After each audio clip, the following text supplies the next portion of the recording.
Good morning all of you. Welcome to Vizianagaram online classes. నా పేరు సత్యనారాయణ. నేను కోనూరులో స్కూల్ అసిస్టెంట్ మ్యాథ్స్గా పనిచేస్తున్నాను. ఈరోజు మనం 10వ తరగతి విద్యార్థులకి వాస్తవ సంఖ్యలు అనే టాపిక్ని స్టార్ట్ చేసుకుందాం.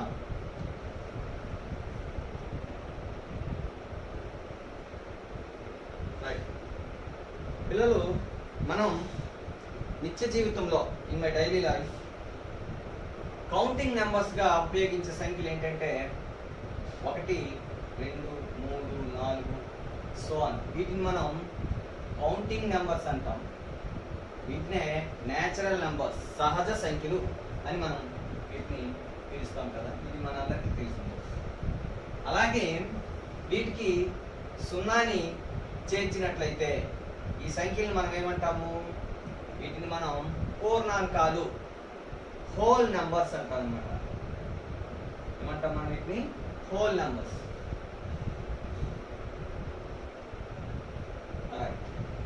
వీటిని న్యాచురల్ నెంబర్స్ అంటాం. Natural numbers. మరి రుణ సంఖ్యల్ని మనం ఇంకా అదనంగా వీటికి చేర్చినట్లయితే వీటిని ఇంటీజర్స్ అంటాం. అవి మన రుణ సంఖ్యలు, మనం వీటిని చేరుస్తాం అనమాట. అంటే పూర్ణాంకాలకి రుణ సంఖ్యలని అదనంగా చేర్చడం వల్ల వచ్చే సంఖ్యల్ని ఇంటీజర్స్, వీటిని పూర్ణ సంఖ్యలు అని మనం పిలుచుకుంటాం. రైట్. అదేవిధంగా మరి భిన్నాలు కూడా సంఖ్యా వ్యవస్థలో భాగమే కాబట్టి భిన్నాలను వీటికి చేర్చినట్లయితే అప్పుడు వీటిని రేషనల్ నెంబర్స్ అంటాం. Rational numbers. ఇవి ఏ ఫామ్లో ఉంటాయంటే P/Q రూపంలో, మనకి భిన్న రూపంలో ప్రతి రేషనల్ నెంబర్ని కూడా రాసుకోవచ్చు. ఇక్కడ Q ≠ 0 అవ్వాలి, ఎందుకంటే Q కానీ 0 అయితే ఈ భిన్నము నిర్వచించబడదు, అన్డిఫైన్గా మారిపోతుంది కాబట్టి. అదేవిధంగా P, Qలు ఎనీ ఇంటీజర్ తీసుకోవచ్చు అన్నమాట.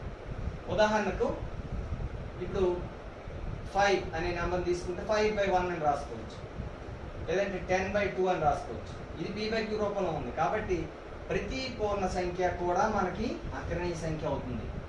అంటే సపోజ్ ఇంకా -3 తీసుకున్నాం అనుకో, -3/1 లేదంటే -6/2 ఈ విధంగా మనం రాసుకోవడం వల్ల ప్రతి పూర్ణ సంఖ్య, ప్రతి every integer is a rational number. So దీన్ని బట్టి మనం ఏమని చెప్పుకోవచ్చు అంటే న్యాచురల్ నెంబర్స్ అన్నీ కూడా హోల్ నెంబర్స్లో ఉన్నాయి, హోల్ నెంబర్స్ అన్నీ కూడా ఇంటిజర్స్లో ఉన్నాయి, ఇంటిజర్స్ అన్నీ కూడా రేషనల్ నెంబర్స్ అయినటువంటి అగ్రణీయ సంఖ్యలో ఉన్నాయి. మనం ఈ ఆర్డర్ని మనం N subset W, W subset Z, Z subset Q అని చెప్పుకోవచ్చు. మరి వాస్తవ సంఖ్యలు అంటే ఏంటి? వాస్తవ సంఖ్యలు అంటే రియల్ నెంబర్స్ అంటే మనకి అకరణీయ సంఖ్యలే కాకుండా అకరణీయ సంఖ్యలు కాని సంఖ్యలు మరికొన్ని ఉన్నాయి. వాటిని ఇర్రేషనల్ నెంబర్స్ అంటాం. IRREPATIO irrational numbers. ఈ ఇర్రేషనల్ నెంబర్స్ ఎలా ఉంటాయి? మనం ఏం చెప్పుకున్నాం? Q అంటే P/Q రూపంలో రాయగలిగే నెంబర్స్ అన్నీ కూడా రేషనల్ నెంబర్స్ అని చెప్పుకున్నాం. మరి ఇవేంటి ఇర్రేషనల్ నెంబర్స్ అంటే P/Q రూపంలో రాయలేనివి, P/Q రూపంలో రాయలేనటువంటి సంఖ్యలు మనము ఇర్రేషనల్ నెంబర్స్ అనుకోవచ్చు. మరి అవి ఎటువంటి వస్తాయి? వాటి గురించి నేర్చుకునే ముందు మనం ఒక దశాంశ భిన్నాలను గురించి ఒకసారి చూద్దాం. అంటే P/Q రూపంలో రాయలేనటువంటి దశాంశ స్థానాలను బట్టి మనం ఏవి P/Q రూపంలో రాయగలము, ఏవి P/Q రూపంలో రాయలేమో మనం నేర్చుకోవచ్చు. ఉదాహరణకు మనకి 7/5 ఇదొక అకరణీయ సంఖ్య, ఎందుకంటే P/Q రూపంలో ఉంది కాబట్టి. దీనిని నేను లవాన్ని, హారాన్ని 2 చేత గుణించాను. గుణిస్తే మనకేమవుతుంది? 7 2s are 14 by 5 2s are 10. అంటే ఇది ఎంత అవుతుంది? 1.4. ఇది ఏ రకమైన దశాంశం అంటే అంతమయ్యే దశాంశం. అంతమయ్యే దట్ ఈస్ టెర్మినేటింగ్ అని మనం చెప్పుకోవచ్చు. మరొకటి తీసుకుందాం 2/5. దీనిని మనం 2/5 కాకపోతే 5/2 తీసుకుందాం. దీనిని మనం 5తో మల్టిప్లై చేద్దాం. ఎందుకంటే డినామినేటర్లో మనకి 100 కానీ 1000 కానీ 10 కానీ అంటే దశాంశ భిన్నాలు అంటారు వాటిని. హారంలో 10, 100, 1000 ఇలా ఉండే వాటిని ఏమంటారంటే దశాంశ భిన్నాలు అంటారు. ఓకే, వీటిని 5 5 are 25/10 అంటే ఇదంతా అయింది మనకి 2.5. ఇది కూడా అంతమయ్యే దశాంశం. అయితే మనకి ఇది అంతమయ్యే దశాంశాలు ఏవి, అంతం కాని దశాంశాలు ఏవి అనేవి భాగాహారం చెయ్యకుండానే మనం నేర్చుకోవడాన్ని నెక్స్ట్ క్లాస్లో చూస్తాం. ఇంకా మనం మరికొన్ని భిన్నాలు తీసుకుందాం. 7/3 హారంలో 3 ఉంది అంటే ఇక్కడ దీన్ని 3ని నువ్వు దేంతో గుణించినా కూడా 10 కానీ 100 కానీ తీసుకురాలేము కాబట్టి 3తో 7ని మనం భాగించుకోవాలన్నమాట. 3తో 7 భాగిస్తే 3 2 6 1 పాయింట్ పెట్టుకుంటే 0 3 3 9 మళ్ళీ 1 పాయింట్ ఆల్రెడీ పెట్టుకున్నాడు 0 మళ్ళీ 3 3 9 1. ఈ ప్రాసెస్ అలా కంటిన్యూ అవుతుంది. ఇది 2.333 సో దీన్నే మనము 2.3 అని చెప్పుకుంటాం. సో ఇప్పుడు ఈ దశాంశానికి అండ్ ఈ దశాంశానికి తేడా ఏంటంటే ఇది అంతమయ్యే దశాంశం టెర్మినేటింగ్ డెసిమల్. ఇది నాన్ టెర్మినేటింగ్ అంతము కాని నాన్ టెర్మినేటింగ్ అండ్ రికరింగ్. 3 ఏమో కంటిన్యూస్ గా వస్తుంది కాబట్టి non terminating and recurring recurring అని చెప్పుకుంటాం. అంటే అంతం కాని ఆవర్తనమయ్యే దశాంశం. అంతం కాని ఆవర్తనమయ్యే దశాంశం. సో మనం ఇప్పుడు దశాంశాలు 2 రకాలు నేర్చుకున్నాం. ఒకటి ఏంటంటే అంతమయ్యే దశాంశం.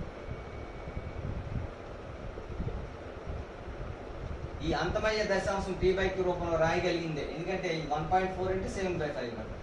రెండోది ఏంటంటే అంతము కానీ ఆవర్తనమయ్యే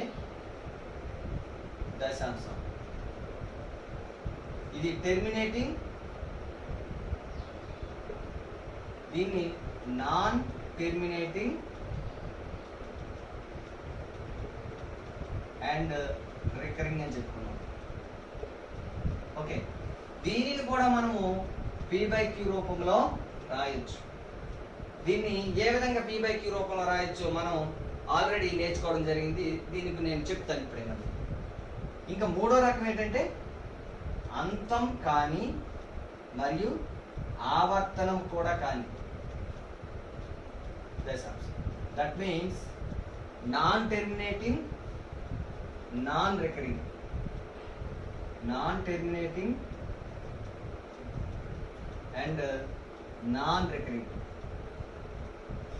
వీటిని మాత్రం మనం p/q రూపంలో రాయలేము. We can't write it in p/q form. ఎందుకు రాయలేము అంటే ఇందులోని ఒక ఆర్డర్ ఏమీ లేదు. అవి అంతము అవవు, ఆవర్తనం కాకుండా వస్తాయి. చూద్దాం, వీటికి ఎగ్జాంపుల్ కూడా చూద్దాం. ఇప్పుడు దీన్ని రాయలేము, దీనిని రాయగలమన్నాం. అంతం కానీ ఆవర్తనం అయ్యే దశాంశాన్ని ఏ విధంగా p/q రూపంలో రాయాలో ఒకసారి మనం చూద్దాం.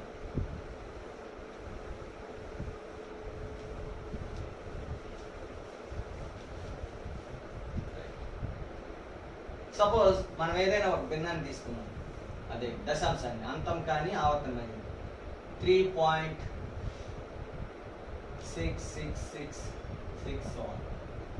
దీన్ని మనం p/q రూపంలో రాద్దాం. ఇది అంతం కానీ ఆవర్తనం అయ్యే దశాంశం, non terminating and recurring. So దీన్ని x అనుకుందాం, 3.666. ఇది ఒకే ఒక స్థానం రిపీట్ అవుతుంది కాబట్టి దాని పీరియడ్ 1 అన్నమాట. సో 10తో మల్టిప్లై చేద్దాం. 10x = 36.661. ఇప్పుడు 10xలో నుంచి xని సబ్ట్రాక్ట్ చేయాలన్నమాట.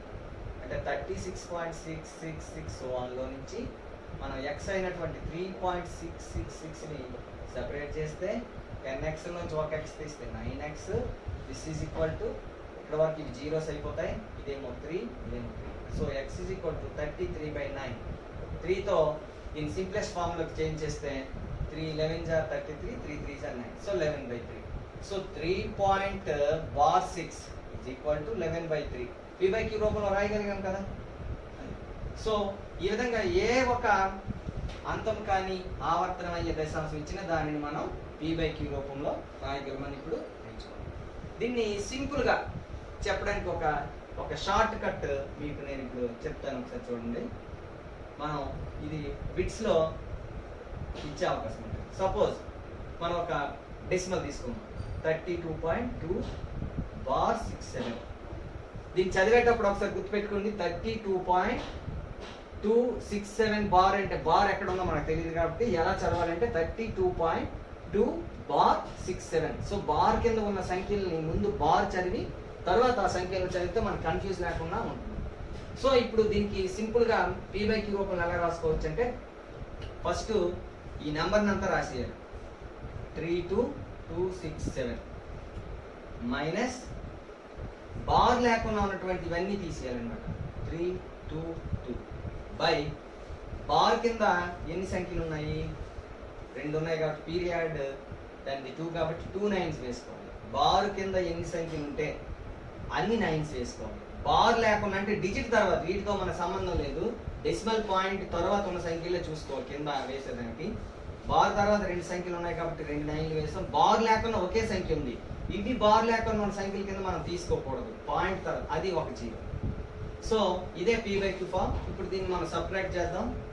32267 మైనస్ 322 5 4 9 1 31945/990.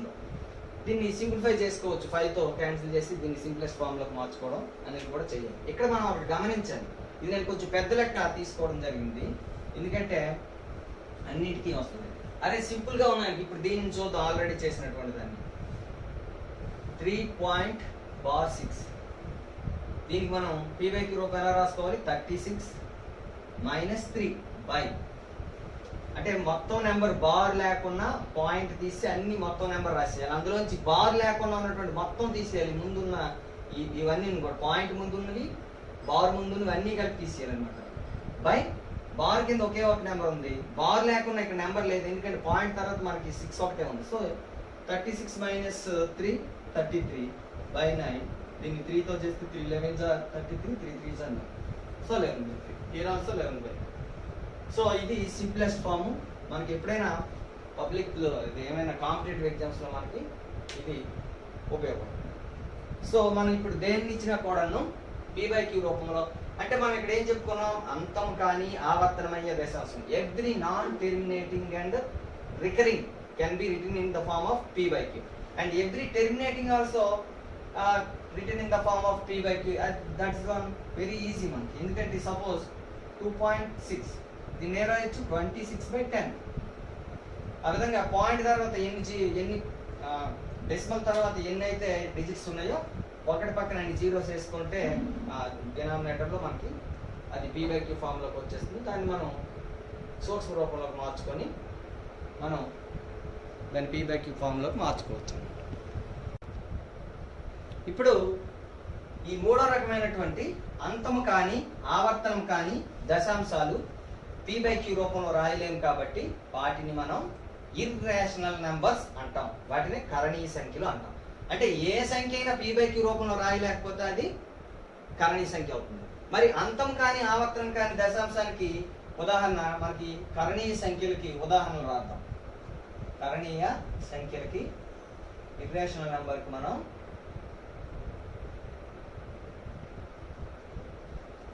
ఎగ్జాంపుల్స్ కొన్ని రాద్దాం. మొదటి మోడల్ ఏంటన్నాం? Non terminating and non recurring.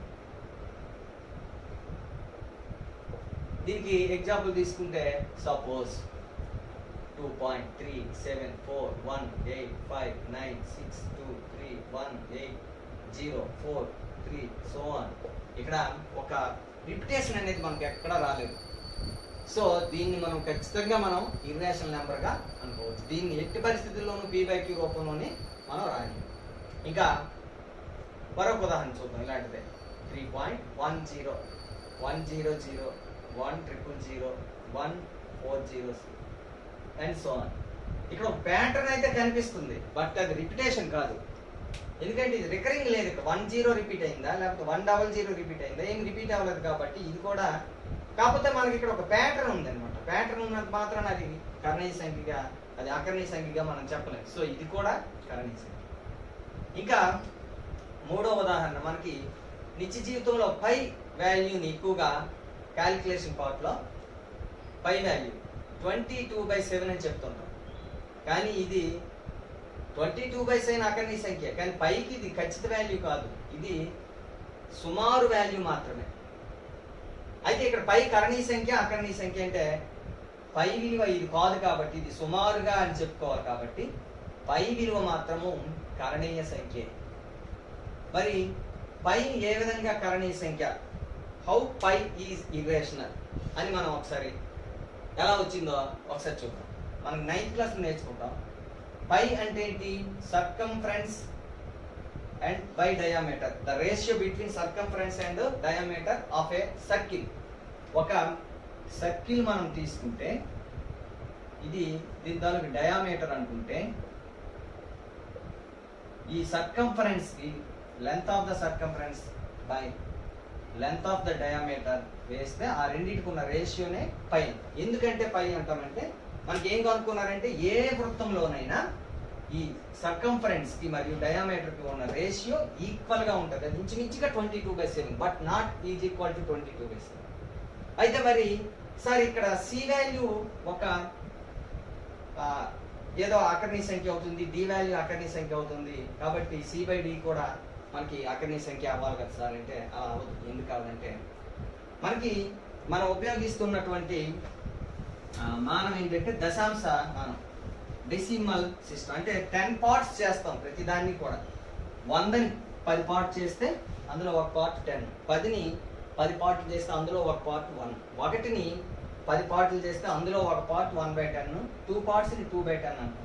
అంటే డెసిమల్ పాయింట్ అన్నమాట. అలాగే ఏదైనా కూడాను 10 పార్ట్లు చేసాకే మనం అది చేసి దాన్ని కొలవడం జరుగుతుంది. ఇక్కడ మనం సిలో సర్కంఫరెన్స్లో ఎన్ని డయామీటర్స్ ఉన్నాయో మనం చెక్ చేస్తాం. ఇప్పుడు సపోజ్ ఒక డయామీటర్ తీసుకొచ్చి దీనిపైన మనం ఉంచాం. ఒక డయామీటర్ దీంట్లో ఎన్ని ఉన్నాయి లెక్క పెడతాం, 2 వచ్చాయి. మరొకటి తీసుకొచ్చి అంటే ఇది ఫ్లెక్సిబుల్గా ఉందనుకోండి, 3 వచ్చాయి. మరి ఈ పార్ట్లో ఒక ఫుల్ డయామీటర్ పట్టదు. అప్పుడు ఏం చేస్తామంటే దాన్ని ముక్కలుగా కట్ చేస్తాము. ముక్కలుగా కట్ చేసిన తర్వాత ఎన్ని ముక్కలుగా కట్ చేయాలి? ఖచ్చితంగా 10 పార్ట్సే చేయాలి. ఎందుకంటే మనం ఇప్పుడే చెప్పుకున్నాం మన దశాంశం. ఓకే, ఇప్పుడు ఈ డయామీటర్ మనం 10 పార్ట్స్ చేస్తే ఒక పార్ట్, 2 పార్ట్లు, 3 పార్ట్లు ఎన్ని పార్ట్లు పడతాయో చూడాలి. ఇప్పుడు 1 పార్ట్ పెట్టా మనకు సరిపోతుంది. 1 పార్ట్ పెట్టాక మిగతా పార్ట్, రెండో పార్ట్ పెడదామంటే అది ప్లేస్ సరిపోతుంది. అంటే ఇప్పుడు దీన్ని రెండో పార్ట్ మనం ఏం చేయాలి ఇక్కడ పెట్టాలంటే, అంటే 3 ఫుల్ పార్ట్స్ ఉన్నాయి, ఫుల్ డయామీటర్స్. ఒక 1/10 వచ్చింది, ఒక పార్ట్ పెట్టాం. ఇంకా ఉన్న పార్ట్లో ఒకటి సరిపోలేదు. అప్పుడు దీన్ని ఏం చేయాలి? మళ్ళీ ఈ ముక్కని 10 సమాన భాగాలు చేయాలి. 10 ఈక్వల్ పార్ట్స్. 10 ఈక్వల్ పార్ట్స్ చేస్తే అందులోని 1, 2, 3 పడతాయి. ఇంకా 4th వన్ ఏమో పట్టింది అనుకోండి, 5th వన్ మరి పట్టదు. అంటే 4 పట్టాయి, 5th వన్ పట్టలేదు. మళ్ళీ 5th పార్ట్ని 10 ఈక్వల్ పార్ట్స్ చేయాలి. అందులో 2 or 3 పడతాయి. ఆ తర్వాత దాన్ని మళ్ళీ 10 పార్ట్స్ చేస్తే ఆ మిగిలిన మొక్కని దీన్ని కొంచెం ఎలా చేసుకొని ఇక్కడ దాన్ని కొంచెం పెద్దదానిగా చేసుకొని అలాగా దీంట్లోని ప్రతి మిగిలిన పార్ట్లోకి ఆ వచ్చిన పార్ట్ని 10 పార్ట్స్ చేసి పెడతా ఉంటే 1, 2 మిగిలిపోతూ ఉంటాయి అన్నమాట. సరిపోవన్నమాట, కరెక్ట్గా సరిపోదు. సో ఈ విధంగా ఇది అంతం అవ్వకున్న, ఆవర్తనం అవ్వకున్న ఒక అంతం కాని non terminating and non recurring decimal వస్తుంది. మరి ఇలా వచ్చిందంటే అప్పుడు మనం ఏమేమి చెప్పుకున్నాం? దాన్ని non terminating and non recurring డెసిమల్స్ని ఇర్రేషనల్ నెంబర్ అని చెప్పుకున్నాం. So pi is irrational, right. మరి ఇంకా మరికొన్ని ఉన్నాయి. x² లేకపోతే 2 స్క్వేర్ ఈజ్ ఈక్వల్ టు 4 అయితే square root of 4 is equal to 2 అంటాం. మనం జనరల్గా ఏం చేస్తామంటే స్క్వేర్ రూట్ ఆఫ్ 4 అని దీన్ని 2 రాయమన్నమాట. ఇలా చదువుతాం. Square root of 4 is equal to 2 means 4ని దేనికి స్క్వేర్ చేస్తే 4 వస్తుంది. 4 అనేది దేన్ని స్క్వేర్ చేస్తే వస్తుంది. 2కి స్క్వేర్ 4 కాబట్టి దీని ఆన్సర్ 2. సో ఇది ఒక అకర్నీస్ రేషనల్. బట్ స్క్వేర్ రూట్ 5 తీసుకుందాం. ఇక్కడ 5 నాట్ పర్ఫెక్ట్ స్క్వేర్, పరిపూర్ణ వర్గం కాదు. కాబట్టి నువ్వు దేనికి స్క్వేర్ చేసినా కూడా, అంటే ఒక అకర్ణీ సంఖ్యకి దేనికి స్క్వేర్ చేసినా 5 రాదు. కాబట్టి ఇది కూడాను మన 5ని భాగాహార పద్ధతిలో చేస్తే ఏదో 2.23671 2 8 9 ఇలా ఇలా రావడం అనేది మనకి జరుగుతుంది అన్నమాట. సో మనం దీని నుంచి ఏం చేయగలము, ఏం గమనించామంటే ఇది అంతము కాలేదు, ఆవర్తనము కాలేదు. కాబట్టి non terminating and non recurring, so it is also a irrational number. అంటే ఖచ్చిత వర్గము కానీ స్క్వేర్ రూట్స్ అన్ని కూడాను మనకి ఇర్రేషనల్ నెంబర్స్గా మనం చెప్పుకోవచ్చు. అలాగే క్యూబ్ రూట్ ఆఫ్ 8 అంటే 8 దేనిని 3 టైమ్స్ మల్టిప్లై చేస్తే, అంటే దేనికి పవర్ 3 వేస్తే వస్తుంది. మనకు అందరికీ తెలుసు 2 క్యూబ్ 9 కాబట్టి 2 క్యూబ్ 9 2 2 4 4 2 8 సారీ 2 క్యూబ్ 8 కాబట్టి cube root of 8 is equal to 2. Okay, అలాగే మరి క్యూబ్ రూట్ ఆఫ్ 9 తీసుకున్నాం అనుకో, ఇది కూడా నాట్ పర్ఫెక్ట్ క్యూబ్, ఖచ్చిత ఘనము కాదు. కాబట్టి ఇది కూడా మనం ఇందాక చెప్పుకున్నట్టుగా కరణీయ సంఖ్యగా రావడం అనేది. సో ఈ విధంగా 4th రూట్ ఆఫ్ 16 అకర్ణీయ సంఖ్య, ఎందుకంటే 2 పవర్ 4 16 కాబట్టి ఇది రేషనల్ నెంబర్. అంటే 4th రూట్స్ పవర్ 4 రాయగలిగినవి కాకుండా మిగతావన్నీ కూడా ఏమవుతాయి. 4th రూట్ ఆఫ్ 16 తీసుకున్నామంటే, సారీ 4th రూట్ ఆఫ్ 15 తీసుకున్నామంటే ఇది మళ్ళీ కరణీయ సంఖ్య అవుతుంది. సో కరణీయ సంఖ్యలు అనేవి మనం ఈ 4 మనకు తెలిసిన వాటిని ఇప్పటికీ 10th క్లాస్ వరకు ఈ 4 రకాల వాటినన్నింటినీ కూడా మనం కరణీయ సంఖ్యలుగా పెట్టుకుంటాం. ఒకటవది ఏంటంటే అంతము కానీ, 4 కాదు 3 రకాలు, సారీ అంతము కానీ ఆవర్తనము కానివి అండ్ పై. ఇంకా మనం 10th class 9th class text బుక్లో మనకి ఏమైనా ఉంటుందంటే పై విలువ గురించి ఈ సర్కంఫరెన్స్ని డయామీటర్ని రెండింటిని ఒకే సాధనంతో కొలవలేము అనమాట. అంటే సేమ్ డివిజన్స్ చేసినటువంటి ఒక సాధనాన్ని తీసుకుని సర్కంఫరెన్స్ని కొలవగలిగితే డయామీటర్ని కొలవలేము, అంటే ఆ పాయింట్స్లో కరెక్ట్గా సెట్ అవ్వదు అనమాట. సో అందువల్ల C/D అనేది మనం కరణీయ సంఖ్యగా తీసుకోవడం జరుగుతుంది. అలాగే cube roots, square roots, 5th root, 6th root of అవన్నీ కూడాను ఆ 6th రూట్ ఆఫ్ మనకి కరణీయ సంఖ్య కావాలనుకుంటే 2 పవర్ 6 మనకి ఎంత 60, 2 2s are 4, 4 2s are 8, 8 2s are 16, 16 2s are 32, 32 2s are 64. So 64 అనేది 2 పవర్ 6 కాబట్టి దీని 6th root of 64 is equal to 2. ఇది మళ్ళీ అకరణీయ సంఖ్య అవుతుంది. ఇలాగా పవర్ 6 ఘాతము 6గా ఉన్నటువంటి ఏవైనా ఒక సంఖ్యలకి ఘాతం 6గా రాయగలిగితే అవన్నీ కూడా అకరణీయ సంఖ్యలు అయిపోతాయి, 6th రూట్లు అన్నీ కూడా. సో మనం ఇప్పుడు అకరణీయ సంఖ్యలు అంటే ఎలా ఉంటాయి, ఒకటి అంతమయ్యే దశాంశాలు, రెండోది అంతం కానీ ఆవర్తనమయ్యే దశాంశాలు, దట్ మీన్స్ టెర్మినేటింగ్, రెండోది ఏంటంటే నాన్ టెర్మినేటింగ్ అండ్ రికరింగ్. అయితే అవి అకరణీయ సంఖ్యలు రేషనల్ నెంబర్స్ అని చెప్పుకోండి.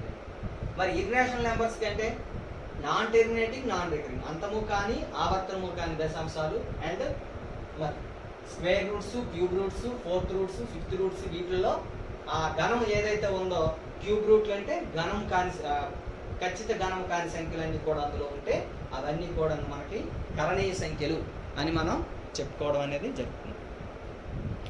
ఇప్పటి వరకు మనం వాస్తవ సంఖ్యలు, రియల్ నంబర్స్ అనేవి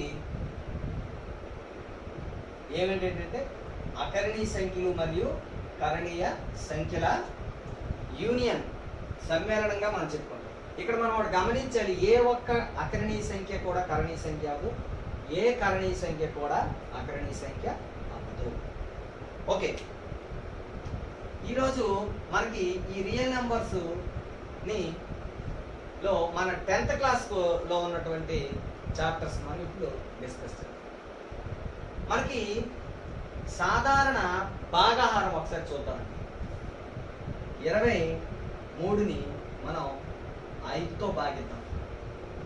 భాగిస్తే ఏమవుతుంది? ఇది 5 4 20, సో 3. దీన్ని ఏమంటాం మనం అంటే రిమైండర్. రిమైండర్ రిమైండర్ అంటే శేషం. దీన్ని ఏమంటాం మనం? కోషెంట్. దీన్ని ఏమంటాం? కోషెంట్. దీన్నే తెలుగులో భాగఫలం.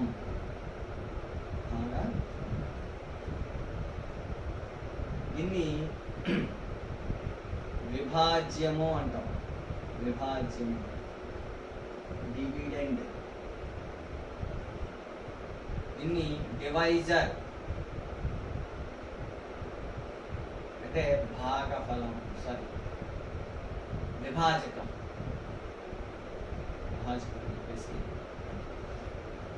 దీన్ని భాగాహార సూత్రం ఏం చెప్తామంటే భాగాహార సూత్రం, డివిజన్ ఫార్ములా ఏం చెప్తుందంటే division formula dividend is equal to divisor into quotient plus remainder. అంటే 23 is equal to 5 into 4 plus 5 4 20, 5 4 20 plus 23. So ఇది భాగాహార సూత్రం. విభాజకం, విభాజ్యము ఈజ్ ఈక్వల్ టు విభాజకము ఇంటూ భాగఫలము ప్లస్ శేషం. ఇది అందరికీ తెలిసిందే, మనం ప్రతిరోజు భాగాహారం చేసి సరి చూడడం చేస్తాం. కానీ దీన్ని మనకి యూక్లిడ్ తను రాసినటువంటి పుస్తకంలో 7th బుక్లో రాశాడు అనమాట. 7th అంటే మన 7వ తరగతి పుస్తకం కాదు, యూక్లిడ్ రాసినటువంటి పుస్తకాల్లో 7వ పుస్తకం. మనకి యూక్లిడ్ మన గణితానికి లేదా జ్యామితికి చేసిన గొప్ప సేవ ఏంటంటే అప్పటి వరకు చాలా మంది ఏదైనా విషయాన్ని కనుక్కొని సూత్రీకరించి చాలా విషయాలు చెప్పారు. కానీ యూక్లిడ్ మనకి గణితానికి చేసినటువంటి గొప్ప సేవ ఏంటంటే తను అప్పటి వరకు ఉన్నటువంటి ప్రతి గణిత సంబంధించినటువంటి విషయాలని అన్నిటిని కూడా క్రోడీకరించి ఒక పద్ధతి ప్రకారం రాసుకుంటూ వచ్చాడు అనమాట. ఎలాగంటే బిందువు, ఒక అనిర్వచిత పదాలు, నిర్వచిత పదాలు, ఆ తర్వాత స్వీకృతాలు అంటే యాక్సియమ్స్, తర్వాత లెమ్మాస్. లెమ్మాస్ అంటే ఈ యాక్సియం అండ్ లెమ్మా ఆ రెండు ఇంచుమించుగా ప్రూఫ్ అక్కర్లేని అనమాట. అండ్ లెమ్మాస్ ఇంకా ఏంటంటే సిద్ధాంతాలు, థియరమ్స్. థియరమ్స్ ఏంటంటే ఈ లెమ్మాస్ని యాక్సియమ్స్ని వాడి నిరూపిస్తారనమాట. నిరూపించబడినవి సిద్ధాంతాలు. నిరూపించబడకుండా మనకి చూడగానే సత్యం అంటే నిరూపణ లేనివి ఈ నిర్వచనము మరియు అనిర్వచిత పదాలు ఉన్నని ఉపయోగించి డిఫైన్డ్ అండ్ అన్డిఫైన్డ్ టర్మ్స్ని వాడి ఒక యాక్సియం తయారు చేస్తారు. దానికి యాక్సియం నోన్ విత్ ప్రూఫ్ అనమాట. ఆ యాక్సియమ్స్ని ఇలాగా ఒక పుస్తక రూపంలో అన్నిటినీ అప్పటి వరకు ఉన్నటువంటి అన్నింటినీ కూడా రాసుకుంటూ వచ్చాడు.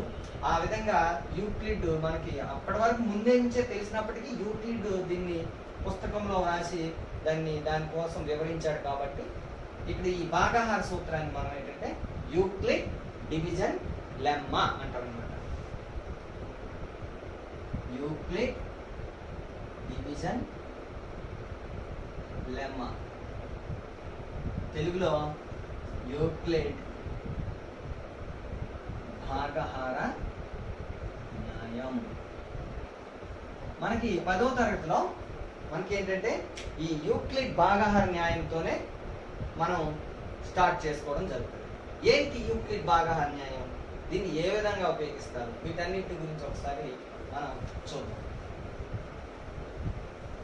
పిల్లలు, మీరు ఇవి ఏమైనా బోర్డు మీద ఉన్నటువంటి విషయం మీరు రాసుకోవాలనుకుంటే మీరు అక్కడ పాజ్ చేసి ఆ తర్వాత అది నోట్ చేసుకొని మళ్ళీ ప్లే చేసుకుంటే మీకు అక్కడ ఉన్న విషయం అంతా కూడాను మళ్ళీ రాసుకోవడం జరుగుతుంది.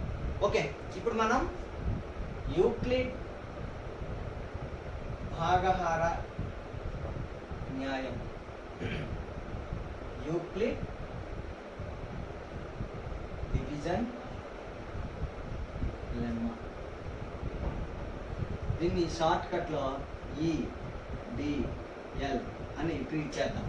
మనం లెక్క చేసేటప్పుడు ఎక్కడైనా EDL అని వాడామంటే యూక్లిడ్ డివిజన్ లెమ్మా ఉపయోగించినట్టుగా మనం అర్థం చేసుకుంటాం. ఈ యూక్లిడ్ డివిజన్ లెమ్మా మనకి ఏమని నిర్వచించాడంటే any integers A and B మనం తీసుకుంటే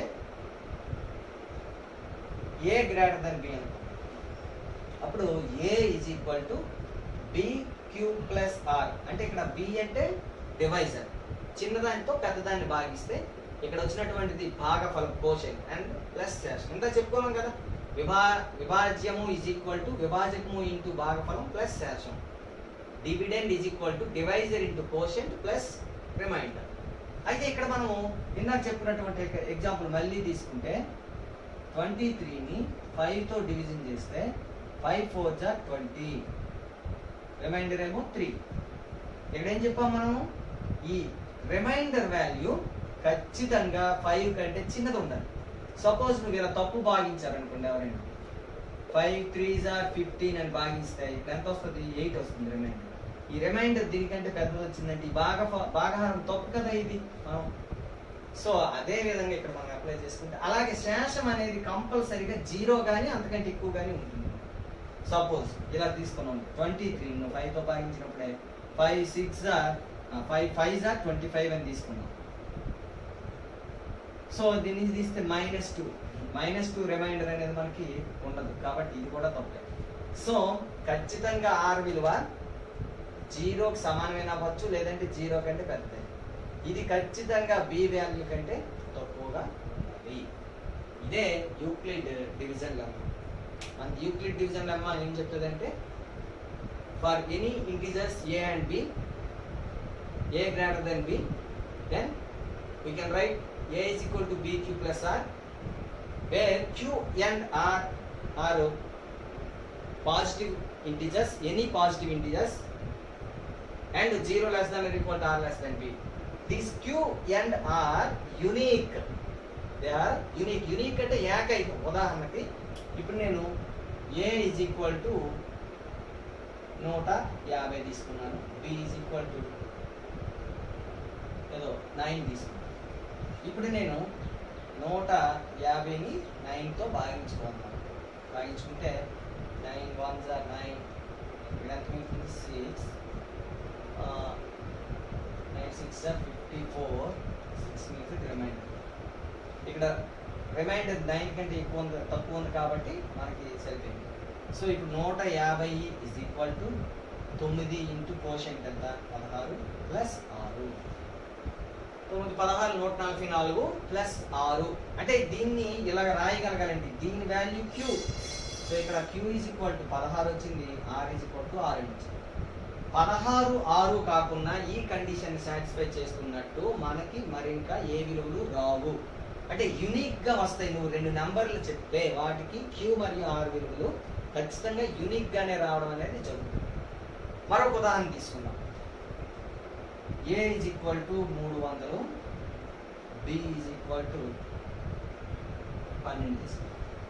ఇప్పుడు 300ని 12తో భాగించాలి.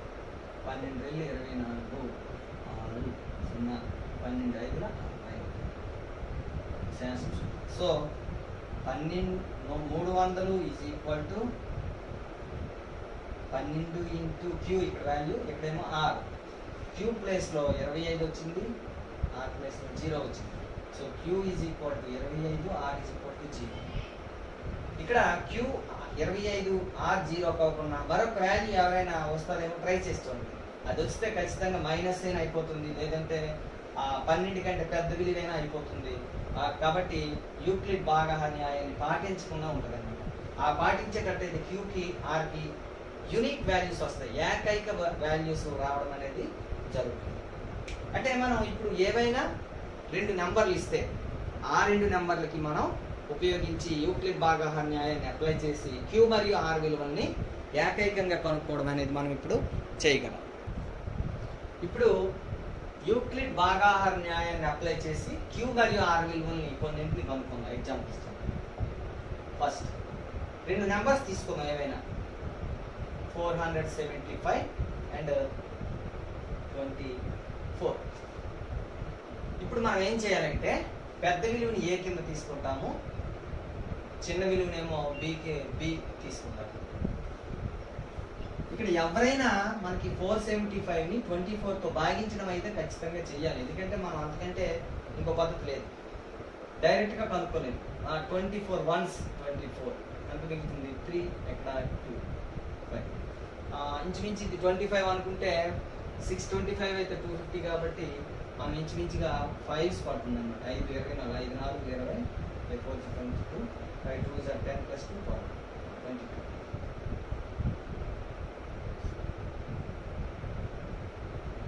ఇంకా ఎక్కువ పడుతుంది, 5s కాదు మనకి 24 6 are 150 మనకి 230 రావాలి కంటే 8s 200 9s ఇంచుమించుగా 50 సరిపోతుంది.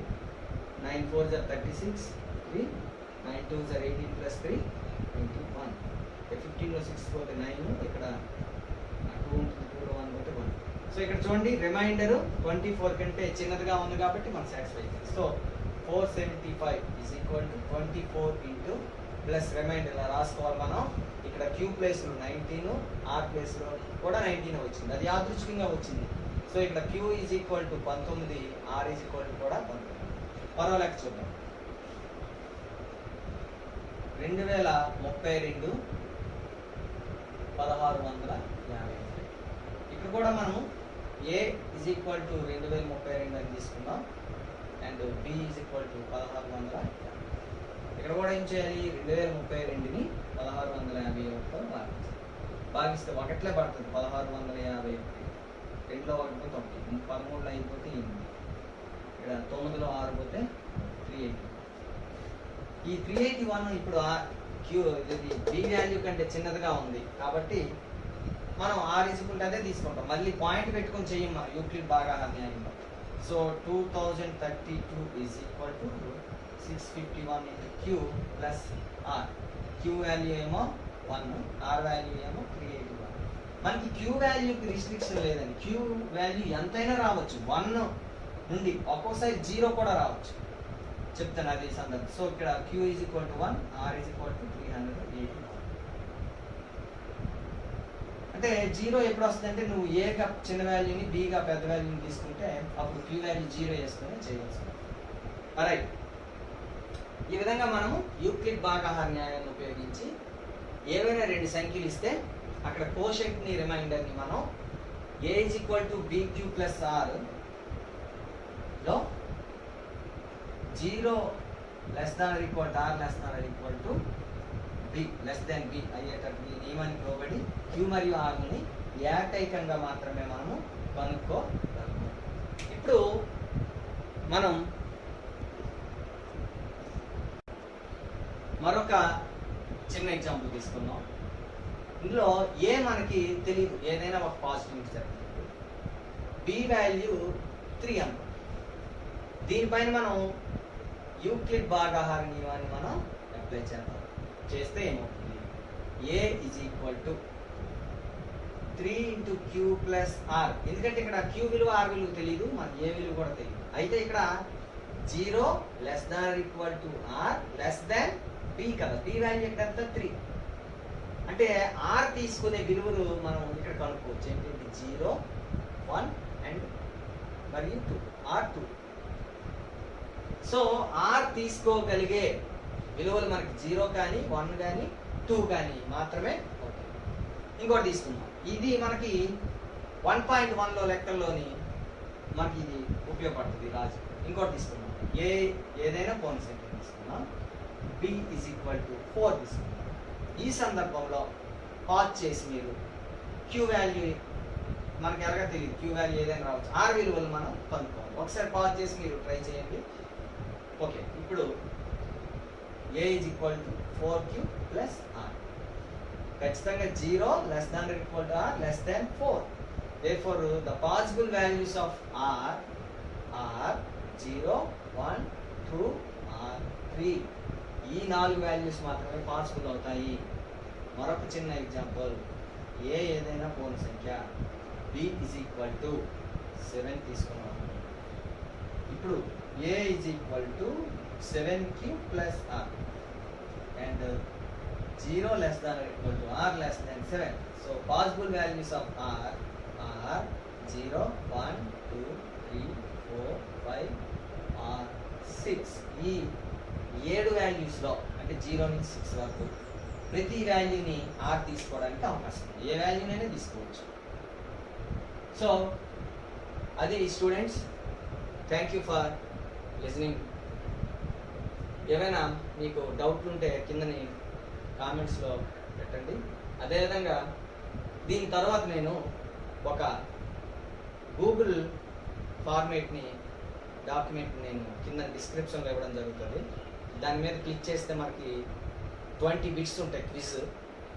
ఆ 20 బిట్స్ని చేస్తే ఇప్పటి వరకు మనం నేర్చుకున్న కాన్సెప్ట్ మీద, అంటే అకర్ణీ సంఖ్యలు, టెర్మినేటింగ్ ఏవి, నాన్ టెర్మినేటింగ్ ఏవి, p/q రూపంలో రాయడం, వీటన్నిటి మీద అండ్ యూక్లిడ్ భాగహాన్యాయం వరకు కూడా బిట్స్ ఉంటాయి. అందులో ప్రతి బిట్ని కూడా మీరు చేసి మీ యొక్క నాలెడ్జ్ని పరిపూర్ణం చేసుకొని ఇంకా నెక్స్ట్ క్లాస్ కోసం ప్రిపేర్డ్గా ఉంటారని తెలియజేసుకుంటున్నాను. Thank you.